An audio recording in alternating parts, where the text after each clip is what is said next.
Hey everybody, this is Fago Franklin III with Newsstitched Media. Today I am joined by iconic artist Larry Dodson. First and foremost, how you doing today?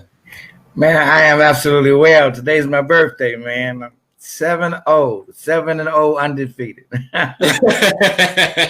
Happy birthday, first and Thank foremost. you. And Thank what does it you. mean to you that first and foremost you inspired a community as well as inspired the world with your music?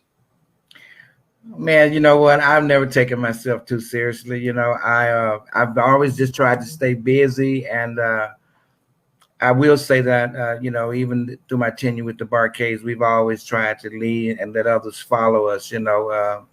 As we grew up and became a pretty significant band. We had our mentors, Sly and the Family Stone. So I know what it's like to admire somebody. So that's been our plight, and giving back to the community and all those other things. I send kids, well, we send kids to college every year through our foundations, and just a plethora of stuff that we do kind of off the record, off the Mhm. cuff. Yeah. And I know just it's some sad news that just has been happening. The legendary Hank Aaron had just passed away. I What just did saw he mean? Yeah, what did he mean to you as well as the culture just by watching this person of color overcoming a lot of obstacles in his lifetime? Well, you know what? Just personally, being older, being 70 years old, I've seen a lot of our people, African Americans, be the first and the best in all areas of entertainment, athletic abilities. I remember, man, being a kid watching who was one of my idols then, Nat King Cole, man. He was the first black man to have a TV show. I will never forget how, even being young, how thrilled I was to see somebody who looked like me, man, have an incredible show and had so much class. Hank Aaron and other guys, Muhammad Ali. We've lost Aretha Franklin, the Luther Vandross. We've just lost so many wonderful people that are, up in heaven now, and it's just been amazing for me to have lived through, have performed with, have been a part of a lot of guys. Maurice White, who was from Memphis, Tennessee, leader of Earth, Wind and Fire, Sugarfoot, who died on my tour. I've been around the block, man, and I've seen a lot of things, but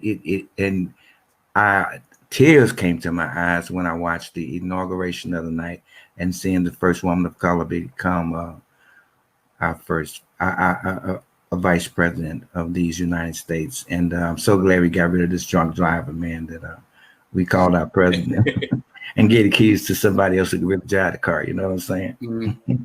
So we're going to keep it right there. What does it mean to you that you can see a lot of these young African Americans that are speaking about the injustice around the globe? It thrills me, man. It thrills me, and it gives me hope that we're concerned, and they're concerned. Kids are concerned, man. My son, Larry Jr., who handles my day-to-day business, he co-owns my record label with me, smart as a whip. And he, even though I'm his dad and I've done a lot of amazing things, I marvel at how much I learned from him. These millennials and these kids are wonderful, man, and they are our future, and that's why I'm so concerned about making sure that they go to college, have an education, have a chance to, and I help whenever I can, I'm just amazed, man, and I learned so much, man, because I'm old school. It took me a while to get out my flip phone. It took me a while. Got the little pager on the hip and everything. Come on, man. And they beat me up so much about it. I got computers in the house, and they're like, well, Pop, when are you gonna get rid of it? Well, I'm so attached to it, But I not being, I enjoy not being the smartest light bulb in the room, and I surround myself with amazing people, man. So I let them kid me, but they know that I depend on them, And we're going to talk a little bit about your music journey. What inspired you to get into the music field, And did you know at a young age that you wanted to be a star? Well, I would say this. At a young age, I knew I wanted to sing. Mm-hmm. Being a star, that didn't dawn on me too much. I remember starting off singing, washing dishes, and my dad would always say, "Close the door, man." And I ended up in high school starting an incredible group called Tim Prees that went on to make some incredible records dedicated to the one I love. I'm sure Mm-hmm. Love Maze, and I joined the Barcades and in 1970, man, and here I am 30 years later. 30 albums later, I should say, 50 years later, 20 top 10 singles, 20 top 10 albums, gold and platinum, stuff on the wall, man. Just, yeah. I don't know if I drifted off from the question. I don't know. What was your original question? Okay. I forgot my original question. Yeah, because I'm going off the top. I'm very authentic with my questions. Absolutely. Yes, sir. Yes, sir. So I know you have done a lot of things. Mm-hmm. What was your favorite accomplishment with being in the field? One of my most memorable moments was when Stax Records closed. We were the Barcades. We were one of the last groups to leave the label because we were just so dedicated. And we literally saw the doors close. Mm-hmm. So our manager said, "You guys got two things, man. You can break up, or you can go find your place to play." So we took his advice. We played at a club called Family Fair for a year, and we wrote songs like "Shake Your Rump to the Funk" and in the daytime. And the club that we played at was called the Family Affair. And we always said, one day we're going to go from the Family Affair to Madison Square. Fast forward to 1977, while playing at the Madison Square Gardens, the record label interrupted our concert and gave us 10 gold albums. That was one of the most memorable moments of my career. Working with Sly Stone for a month, who was my idol, man. I mean, I thought the sun rose and set on him. I had a chance to work with him, and that was one of the most amazing experiences I've ever had. He was a perfect gentleman. He told me stories of the back in the days, stuff that it was just amazing to me. And his work ethics was so good. We wrote some good songs, and he showed up every day. We worked together in New York for one solid month. That was one of the highlights of my career. So as a musician, was it difficult for you to actually be a writer and write your own stuff, or you already came out the gate with knowing what to write and how to write it? No, we did not. Our manager and producer, Alan Jones, he would put us in a room at 10 o'clock in our studio. We've always owned studios. And it was the three of us. It was myself, Harvey Henderson, and Winston Stewart. We were the nucleus of the writing and doing the tracks and stuff, along with other men. But it started with us. But we fed off of the knowledge that he gave us as to the elements of making a good song. And we stayed there. He would come in some days and just tear it up and say no. And then some days he would come in and say, "Oh my God, you guys are getting it." But we picked it up from him, and soon thereafter, we started writing, and he wasn't tearing it up no more, man. It was like, okay, we got another one, man. This is gonna be a big one, and the records started to happen for us, and we continued on. And I would say this, man. One thing he did tell us, he said, "I know you guys write all the stuff," he said, "but I want you to do me a favor." He said, "I want you to put everybody's name on this record, on every record we ever do." And we said, "Well, why?" He said, "Because I don't ever want you guys to fight over money. And that will become a problem." So we did. And Billboard would always say, "Look, we can't write all these names on y'all's records every time, so who's writing these songs?" And we always tell them, "Don't worry about it. Just put all the names on there, man." So what was it like being a Black artist in the 1970s? I was different, man. I was 120 pounds soaking wet, long hair, just edgy, somewhere between Mick Jagger and Tina Turner, all wrapped up into one, as I was often compared with. I was different, man. So and then I was performing with the Snake at the end of the concert. So, we had an incredible show. It was very different but I had an edge, and I caught on. We caught on, you know, because the band was an instrumental group before I joined. There had never been a singer, and their first record, Soulfinger, was a million sellers. So when I joined, I became the vocal and only vocal outlet for the band, and luckily, it worked. Luckily, it worked. But it was tough, man. You know, it was tough.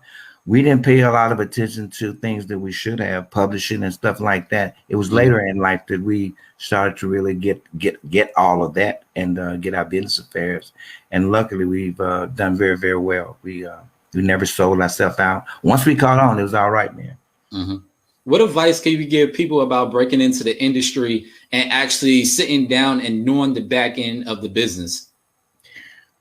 Well, you just said it. You know, you got to know this business that we call show business, and you got to surround yourself with good attorneys, good management, people who care about your future. Because it's not like it was when we were coming up. There were actually record labels were concerned about our careers. If you had a record that didn't happen, they would say we'll get it the next time. You know, now it's flavor of the day. If you only once, you're just a song to them.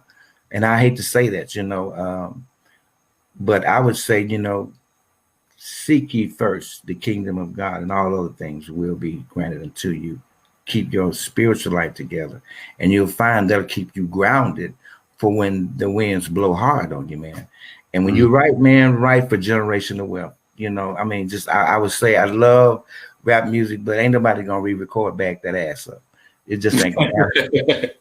You know what I'm saying? But they will re-record Walk On By. You know, you get my point. No offense to it. I have to take the spirit in which I just said that. It's just write those songs that will bring you generational wealth and bring your family and generational wealth, as it has done my family. Now I know that music is a universal language that everybody speaks. How has music molded you into the individual that you are today? Well,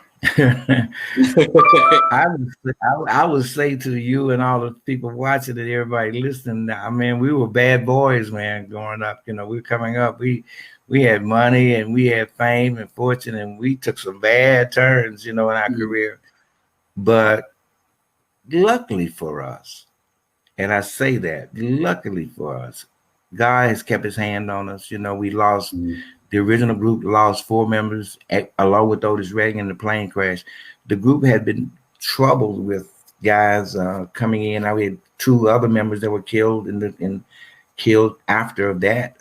So we started to live through our music and make the kind of music that makes you smile, makes you have a good time. And we did. And we grew up. We had a good mentor, Alan Jones, who wasn't much older than us, but he was smart. He co-produced Isaac Hayes. And the Barcades played on, man, 75-80% of all the music that came out of Stax after Booker T and MG stopped, you know, including the first 5 albums with Isaac Hayes and including Shaft. So we grew up through our music, and being around people, like traveling with guys like the Temptations, who, you know, and who I remember standing in the wing. We didn't have 15 minutes, and it started from Eddie's in the wings to all 5 of them in the wings. So get them kids some more time. Consequently, when New Edition opened for us later years, fast forward for us, we were in the wings saying, get them kids some more time. And they in New Edition never forgot that. So you see, we are those kind of people, man. We're down on people. We're very approachable. We never let it get to our heads, you know. So that's helpful. What was the first show that you opened for, and were you nervous, sweating? How were you?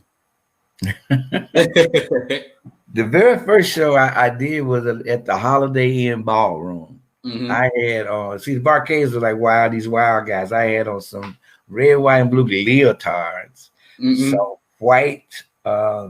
some white boots, and a long Captain America vest. Because I mean, my whole approach to this thing was like, we were like, if you ever watch and look back at some of our outfits, man, we were like very innovative. I mean, very different. It wasn't everybody in the same thing. So I was scared. I was nervous. And you know what? I was nervous when I was asked to join the band because I Mm-hmm. actually didn't think that I was really good enough. I didn't know, had no idea Barcades had the aspirations of having a singer. And I got thrown right into doing an album. Right. I mean, I didn't have time to land good. So that was the first time I'd been in the studio. And we recorded one of the best albums we ever did. It was called Black Rock, way ahead of its time. And I found something inside of myself, a sound that was just different, man. It was just different. And luckily, I had a good producer. And when I got real nervous, he would hold my hand and he said, "Let's do it again. Let's do it again. Don't worry about it. We're in the studio. Let's do it again." And then sometimes I got to the point where I said, "I don't want him to say, let's do it again. Let me nail it this time," you know. So that became part of my DNA as well. With you being the lead singer, was it a little bit difficult to manage multiple personalities at once because the lead singer gets all the exposure and then people that are in the background, they feel some type of way? So was that hard at times? Not for me. I'm a team player. I never, and truthfully, I never, even though I was center stage, the Barcades, even before I joined, let me just say this. None of us were really, really, really talented. And I say that honestly, but put us together, we couldn't be beat. It was always like that. It was like that with the old group. I'm not Luther Vandross, and I was different, and it was James bass, the bass sound. It was the sound of our horns. It was Winston with his keyboards. I did synth licks. It was all of that made the Barcades whole. Now I did have on my shoulders was making sure that vocally we were doing stuff that was really, really cool. So, but it was all of us. It was all of us, man, that made this thing work all the way through our career. Now, when you've done 30 albums, yeah, man, you get to be the guy. Like Lionel Richie did with the Commodores, like Jeffrey did Net Limited. You get to be that guy. So, me and my band, we were always cool. I did everything. We always did stuff together. Even now, we're very, very cool. I still own 50% of the Barcades right now. So, along with my dear friend James Alexander. So, yeah, I wasn't that kind of guy. I saw guys who really took themselves too seriously. I had some really interesting friends. Rick James was one of my dear friends. How was that experience with him being a friend? Say what? How was that experience with Rick James being a friend? How was what?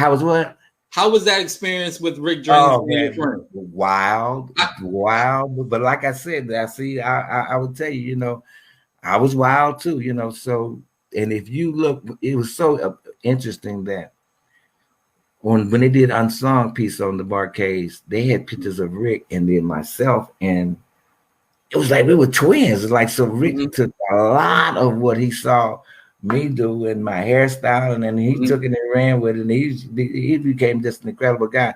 But we were such good friends, and Charlie Wilson is one of my dear friends. But I was friends with George Clinton. These were wild, woolly guys, man. But they were great. You know what? They were quite different privately.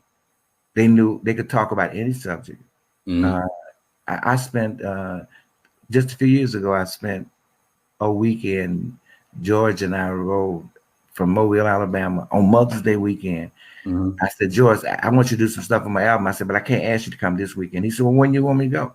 I said, this is Mother's Day weekend. He said, let's go. We rode in the car, drove together from Mobile, and we recorded some really, really good music in my studio. And you know what? All he wanted? He wouldn't take anything.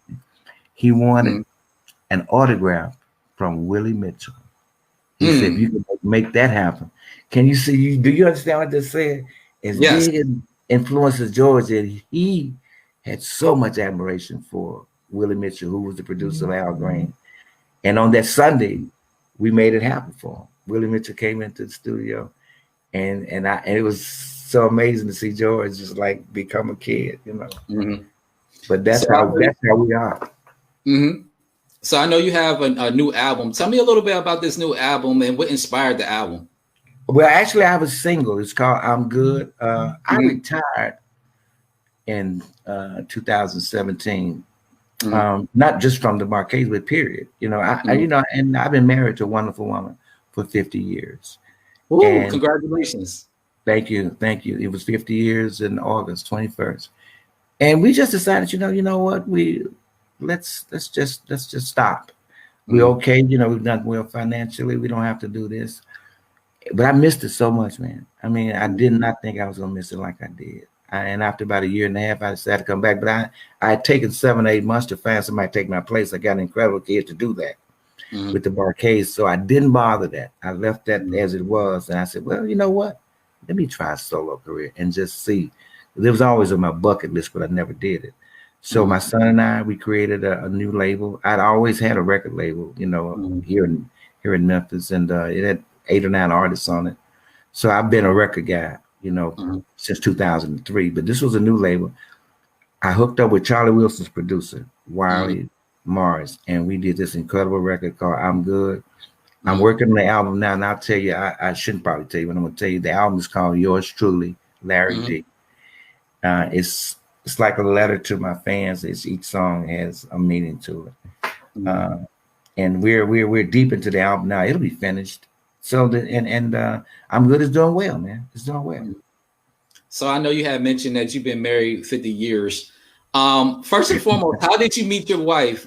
And did y'all have a strain? Because you keep mentioning you was a wild boy at some point in time. Did y'all have a little conflict of interest at times when you was a little bit wild? Did she kind of, put you in your place at times? Oh, the entire times, no. We have a storybook relationship. When I say we lived around the corner from each other, we grew up together, we went to the same grade school, the same high school. We got married at 19, nowhere to live. I was making $75 a week with the Barcades. So it was nothing but love there, man. And she's been with me. I joined the Barcades in March of 17, and I got married in August of the same year. So she's been here with me through my whole entire career, every nick and cranny.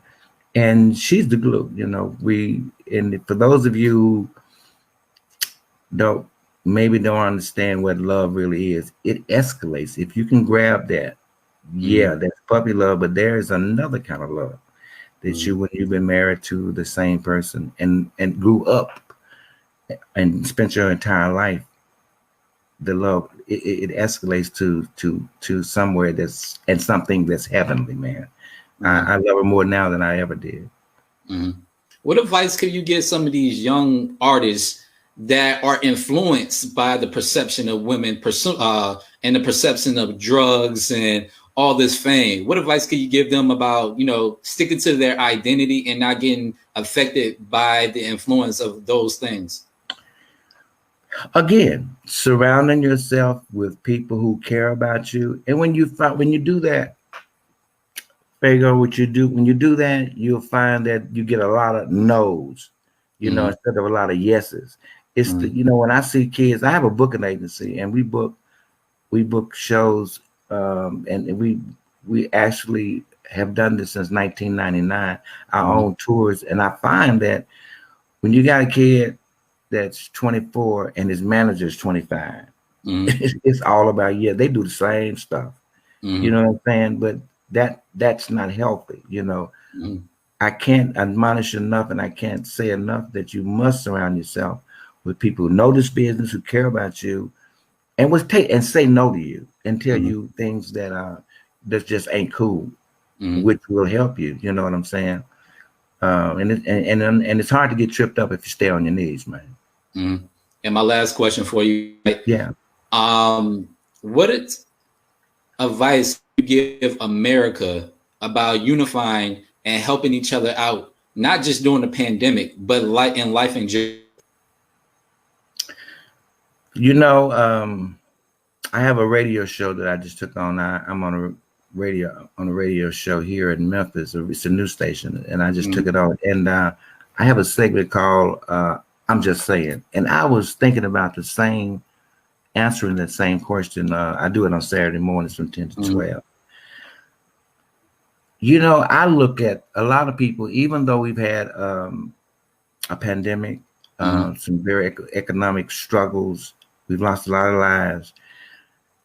I look at the glass as not being half empty, but half full. You have to do that.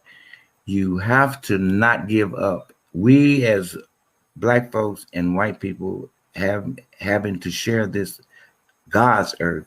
I hear so much talk about trusting in this guy, this senator, and this president, yada. Nobody, not that they don't think about it, but nobody talks enough about who's in charge of all of this. God. God is in charge of all this. Ain't nothing new to him. There's been struggles before. There's been pandemics before. If we keep looking up for encouragement and favor and guidance from him, we will find that we won't be so worried about things that go on here. And that's what I say to all of us, racially, economically. Yeah, be concerned, and do all you can to help solve these problems. But understand that there is somebody in control of all of this, and it ain't us. Thank you for those words, Pastor Dodson. Okay, all right. I received that. But again, it's my birthday. I'm 7-0 undefeated, man. But yeah, before I let you go to enjoy your birthday, where can my viewers actually find some of your work as well as your upcoming album? Just go to www.thelarrydodson.com. You can get my book and the band plays on. That's my life story. You get everything that's going on in my career, what's going on with my record, where to get everything about. I've got this starting tonight at 7:00 Central Time for my fans. I got a birthday bash, virtual birthday bash on my YouTube channel. And I picked out some songs from my recent performances. I'm giving it to them free.